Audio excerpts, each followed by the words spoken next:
All right. Let's do a full screen here. And there we go. Hey,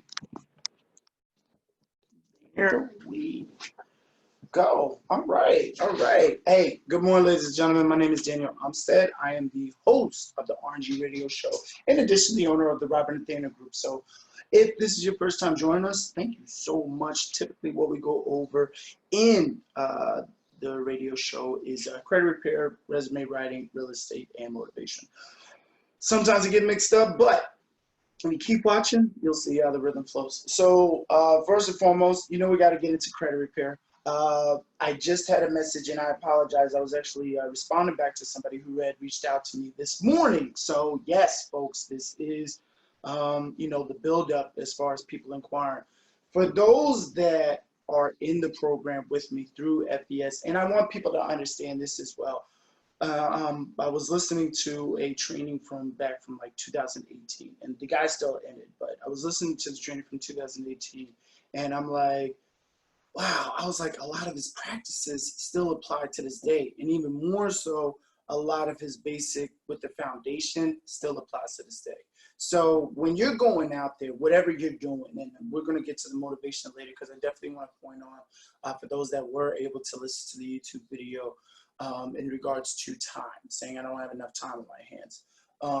But prior to that, I wanted to go over with the folks who are just getting a name out there for social media. Please know that there are 750 million users on Instagram. There's every second, I think they said that there's 400 hours uploaded, or I'll even say this, know for a fact, at least every hour, 400 hours of video content is being uploaded to YouTube. So for the time that I myself personally will be able to get out there, or actually able to put my name out there, we're talking about, because usually stuff doesn't get uploaded till the afternoon, but we're usually talking like 6 hours going by. So 6 times 4, that's 2,400 hours of video content that's already out there in the universe for somebody to look at, whether it be an unlisted video, whether it be a private video, whether it be something. But the purpose of most likely people putting stuff on YouTube is to grab people's attention and grab people to their page. So whatever you're going through, whatever you're starting with, I know we usually do the motivation last, but please know, especially with the FES credit repair, if you are just starting out, please know people are watching you, but with a very, very close eye, because, hey, in essence, of course, you're not getting their social and information directly, but you are developing a relationship to build up their credit and work with their social and everything directly. So without further ado, let's get started here. So I wanted to go back to, as far as going over the products and services that FES has to offer, because I could talk about free credit repair services all day, but what I forgot to mention is what we can offer compared to you doing it on your own. So if you've already done your credit dispute letters, that's awesome. If you already got your 609 letters out, that's great. Now, what you probably will be expecting is some calls. Now, if you're somebody like me, as soon as you see 719, I don't even know if that area code exists. Well, if it's important, they'll leave a message. So if you're one of those types of individuals like myself, of course, it's not going to bother you. But when you keep seeing 719, 917, 808, 414, 222, 679, what in the world? Then you start to question, like, how come all these people keep bothering me? And then it gets into harassment. So we offer, with FES, is a credit attorney. Now, I know what you're thinking, like, wow, you got just an attorney ready and waiting for you. We have a group of attorneys ready and waiting for us. So, and the reason why is that because when you start sending out your credit dispute letters, or you start fighting for your rights, you're going to get a lot of pushback. Like, whoa, Mr. Umstead, wait, what do you mean that you trying to fight this dispute? Like, this is on your account. Well, they said that it was old. Well, actually, we ain't even got to get to that part, because the moment that they call, our credit attorney step in. So if you want more information on that, 267-702-3756. But without further ado, I wanted to go into what debt harassment is. So debt harassment, many debt collectors today will stop at nothing to collect money from you. They call people at home, at work, cell phones. These calls are not only embarrassing, but many instances the debt collectors are abusive, threatening, and intimidating. Now, under the law, we could direct the debt collectors to stop contacting you, and they must obey our direction. Did you know that? Did you know that you had that power? That when credit collections call you and harass you, that you have the power to, hey, stop. Now, is it that easy? No, it's not that easy. Debt collectors are trained in the laws of the Fair Debt Collection Practices Act. They know what they can and cannot do.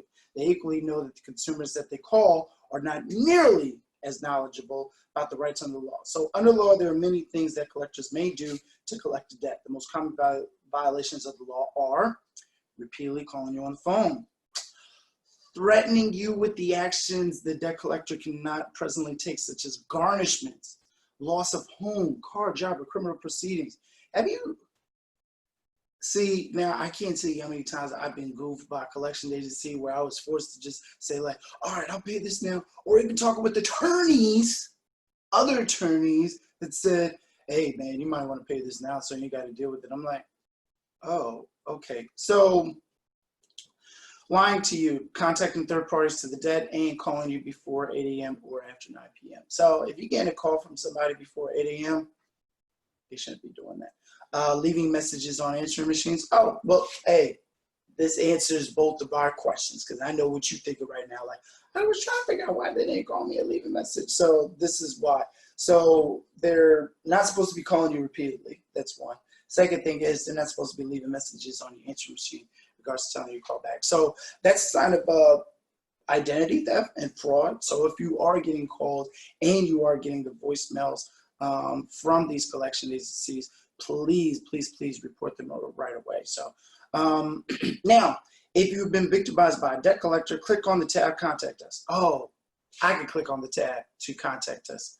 See, I could just go in here and hit the Contact Us, and it says to be contacted by a credit attorney. If you have been victimized by a debt collector or have errors on your credit report, we can help. We are happy to discuss the details of your case and confirm your eligibility. So all I got to do is say victim of either credit error, debt harassment, or identity theft, and then provide a brief description. I can just pretty much say, please contact me at your early convenience, and hit submit. And then I just wait for a credit attorney to call me. Now, this is included in my services, y'all. This is not something that I'm paying for. Just no, this is already included in my services. Now, there is a couple of questions on here that I wanted to go over, what you call it, for some Q&A for you. So, can a debt collector garnish my spouse's wages? So for those that are married, a debt collector may only garnish your spouse's wages if the debt collector has a judgment against him or her. So you know how they say like, hey, if you don't pay, we're going to go after your wife or your husband. And it's like, they can't do that. So just because the debt collector has a judgment against you, they are not entitled to collect money from your spouse. As a matter of fact, and it's on here, under the FDCPA, a debt collector can talk to your spouse about your debt, but may not ask your spouse to pay the debt. So, hey, if they call your household and they say, hi, Mrs. Umstead, we're trying to reach Daniel Umstead regarding some debt, they can go over the amount, go over the details, go over the account, go over all that. You know, she providing the social or he providing the social information. They go over all that. But what they cannot do is say like, hey, how are you paying? Can't do it. All right. So if you're dealing with that and you want to get in the program so you don't have to deal with that, give me a call, 267-702-3756. The other information that I wanted to go over with you guys was in regards to felon-friendly apartments. Now, this is for real estate and for those that are actually looking for apartments because, you know, they're either in halfway houses or transition housing and they want their own place. You know, you serve your time to society, you do what you're supposed to do in regards to after the fact. You served your time, you pay your dues, boom. Now it's like, all right, I need to get out here, I need to get a job. And being in a halfway house with those individuals who are bent on just going back because think about it, folks. one thing that, and I don't mean to sound biblical, but it's fact and based, there will always be poor people in this life that we live in. That there's never going to be a point in time where every single individual off the street is going to find a way to make themselves better. You're always going to have poor people. It's just a sad fact. And you're always going to have the doubters, and you're always going to have people that are feeling like they can never get ahead. Sadly, my goal, my focus, and my wish, and my hope is to get 1 million people that I have relationships with, whether it be directly, indirectly, so that they understand that, hey, no, you can reach that other plateau. And the resume writing piece will actually go over that. So, but today I wanted to go over for friendly apartments and housing. So the tips and guidance, I would highly recommend go to helpforfelons.org. They provide you tips and guidance, on what not to do. Don't waste your time with property management groups. So imagine, if you will, treat a property management group as far as the same that you would treat any bank or company that you're trying to apply for. 9 times out of 10, or 10 times out of 10, I should say, they have a blanket policy where they do not provide assistance for felonies, because the moment that they run a background check, they are allowed by law legally to turn those folks away that may have that on their record. So please, by all means, if there is, something on your background, and you're looking for housing, just don't even start with the property management companies. Where you can go, and what I'm recommending to folks is, and I'm actually got to get back to a gentleman. Actually, yeah, I got to get back to a gentleman this morning. Craigslist. I know what you're thinking, like, what? The folks don't know what they're talking about. With Craigslist, you'll be able to search those private landlords, search those private sellers, and work with them. Now, for those that actually have the do-re me to get in, what I would recommend doing, especially to show your worth and you're building a long-term longevity, because let's face it, with anybody, especially during these times, we're all going to need a start, and that start is not going to be one of those like, oh, well, I'll be back on my feet after a month or two once I live here, or I'll be okay after 6 months. You're looking at about a year's time or 2 years' time. So with the lease to own option, for those that, may have a background in felony, contacting these homeowners or working with, a wholesaler, either working with a wholesaler or working with a realtor who's willing to step up. Now, for me, myself, I will let you know right now, I will work with you, but how this works is that you need to find me the property, and I will contact you on your behalf. It's as simple as that. So if somebody comes up to me and says, yo, Dan, I found this property on 123 Main Street. It's a for sale by owner. I'm not too sure which route it's going to take. That way, for me, as far as stepping in as your realtor, we could discuss pricing, lease to own options, and everything like that. And above all, at that point in time, everybody is getting paid in that circle. You're paying to live there. I myself am getting paid as far as the fee, and then in addition, the homeowner or seller is getting paid. I'm not trying to do this as far as, cutting corners, but I'm just going to give it to you straight. Things that I do in a certain amount of time may be considered free, but if it's taking up a majority of my time where I could be doing other things, I want to help you, but I just want to be straight flat out with you. There's got to be some give and go, and that's just expect that from all realtors.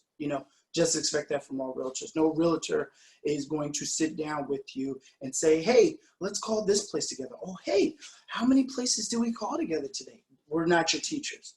We will show you as far as ways, as far as taking it to the next level, but we are not your teachers in regards to saying like, hey, I called these 5, now you called these 5. So that is for that one. The Philadelphia Housing Authority, they do provide rental assistance. The top 3 that I wanted you guys to look at is Emergency Assistance Services.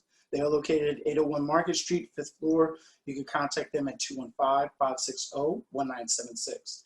City Relocation Services. They are located at 5252 North 13th Street, 215-685-9087. and the Office of Supportive Housing, 1430 Cherry Street, excuse me, 215-686-7150.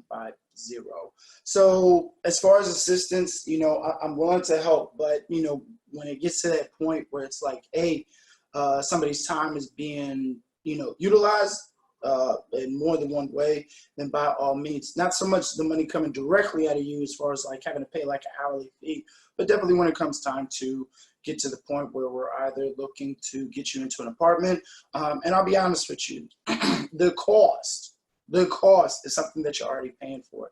So the cost in getting to an apartment, coming from a realtor standpoint, is, and this is for my realtors too, so and I don't want people to get scammed thinking that like, oh, well, I paid my realtor $20 an hour to help me find a place.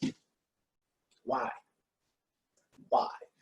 The cost or the price that I say as far as the check going into our pockets, and this is something you can just Google, folks, is 50% of your first month's check. So if you are looking at $1,000 realm, we would get $500 out of the deposit that you paid for. That's it. That is it. Put this on mute real quick. Sorry about that, folks. So that is in regards to that. So if you need assistance, 267-702-3756.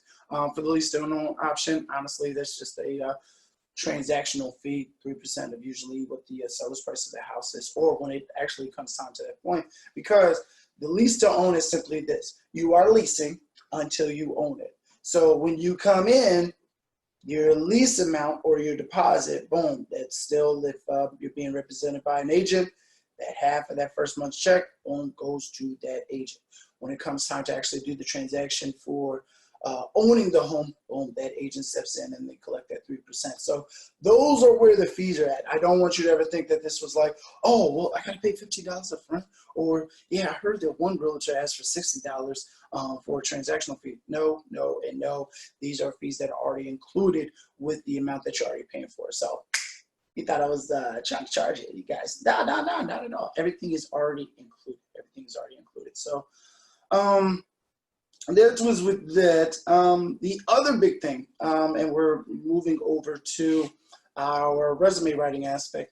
And for those that are still looking for a job, that's fine and all, but I wanted you guys to understand something. And this came from CBS News. It would take a typical worker 169 years to amass a CEO salary. 169 years just to get to the 11.3 million marker. To earn it, folks, to earn it. This is not to be built up. This is not to be, you know, getting to the point where it's like, oh, yeah, I'll be fine. You know, I'll be okay. You know, I got a great job with security and everything like that. Meanwhile, your boss just covered 169 years of your life just in 1 year. So folks, please understand, like, hey, if you plan on working for a company, please know that maybe it's not all good in the long run, especially if you're trying to amass the amount of wealth. You know, if you're trying to become a millionaire, your job is not going to take you there at all. So, and this is what I love. I love the liberals. I love the liberals because liberals showed me that they're not trying to teach people on how to become wealthy. Now, for me, how to become wealthy, hit me up, 267-702-3756. I'll show you some tricks and tips. And yes, it has a lot to do with the FES credit repair. Let me tell you something, folks. Let me tell you something. And this is why. I usually won't. I usually don't. So at the level of regional vice president, okay, with the FES credit repair, at the level of regional vice president of the FES credit repair, your volume at that point in time is 250,000. Now, when you're in there, this stuff you can Google, folks. When you're in there at 250,000, you earn monthly. This is just from you being in it. This is just from you being in it. 250,000 times 1.75%. Now do the math and get back to me. Go ahead, do the math. Go ahead, do the math. I know you're doing the math right now. No, we're gonna do the math together. Hey, Google, what is 1.75% of 250,000? 4,375. That is your check. Now, I know what you're thinking, Dan, that's really not a lot. Really? It's not? Well, for those that are working, the $10 to $11 an hour job, working the 40 hours a week, that is estimated to be what your gross salary is. This is just a check that you're getting for helping people with the credit repair, with the credit monitoring, getting them to where they need to be at. So, to be honest, which would you prefer? Sitting back, knowing that you're helping hundreds of people, or busting your behind as far as having to wake up early? Because a lot of this stuff that I'm doing right now with the credit repair is very, very part-time.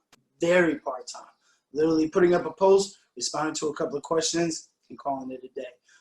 Eventually, it's to the point where it's like, hey, what value are you putting out into the world?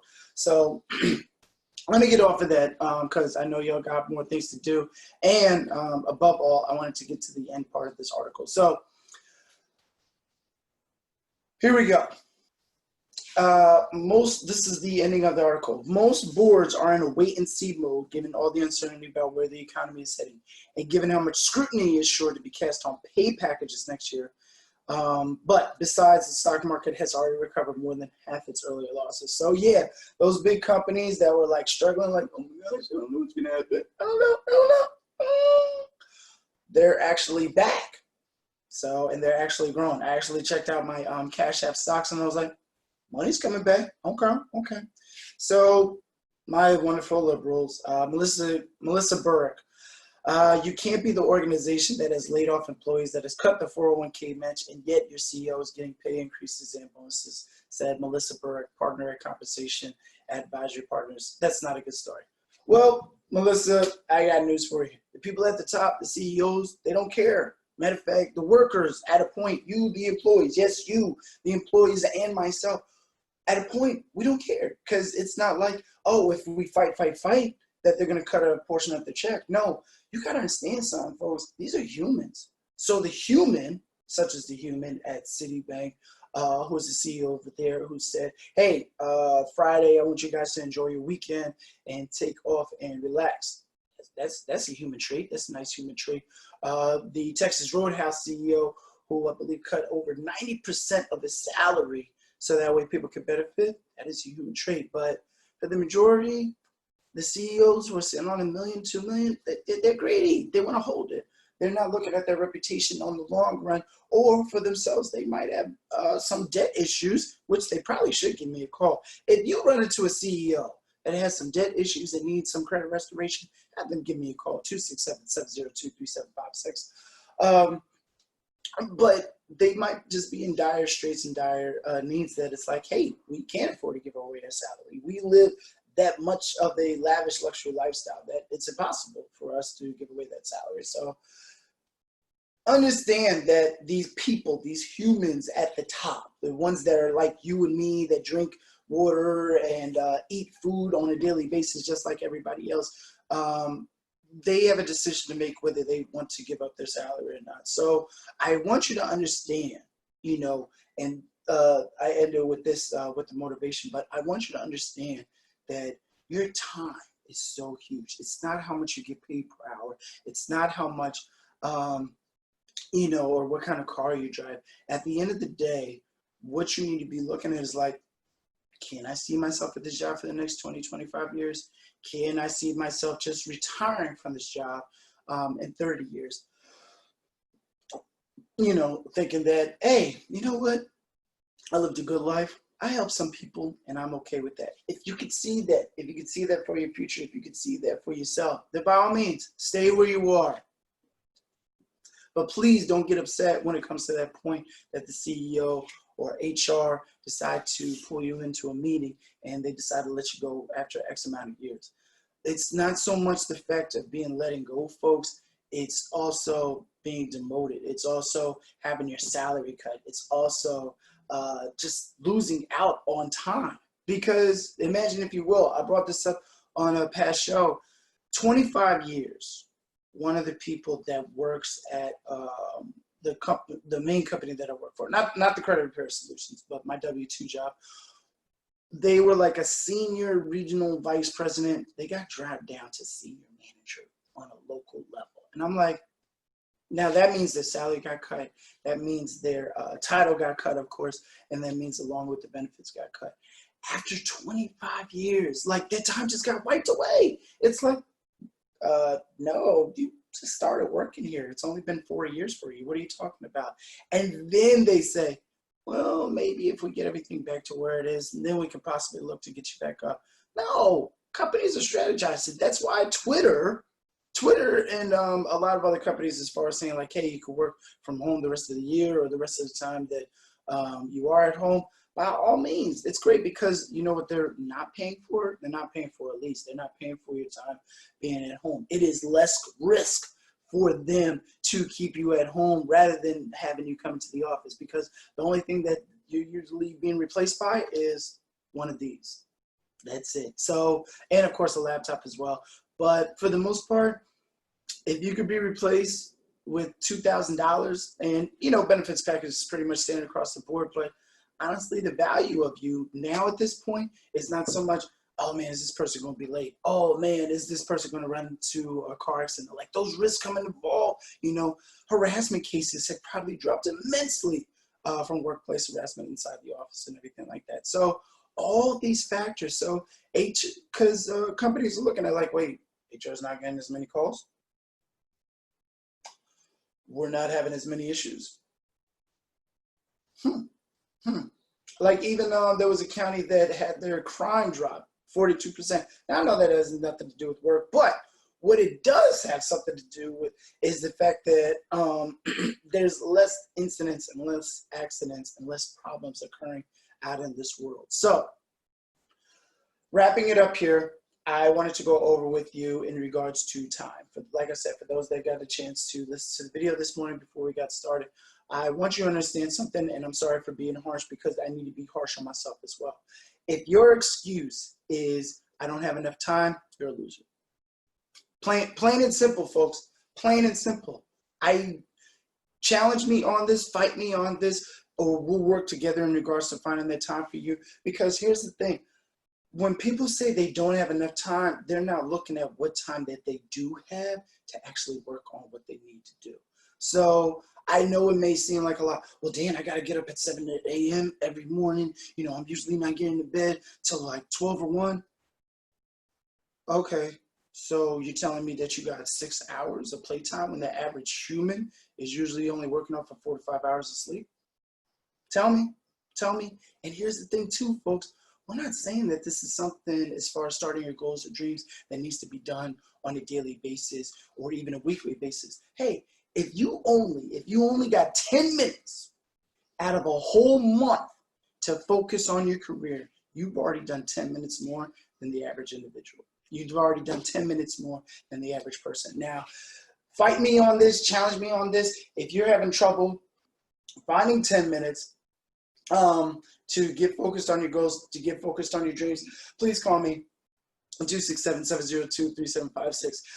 But above all, hey folks, enjoy this wonderful day. It looks like it's going to be sunny. I think I heard 79 degrees today for the forecast, so please enjoy. And as always, stay blessed, my fellow millionaires. Have a great one, folks.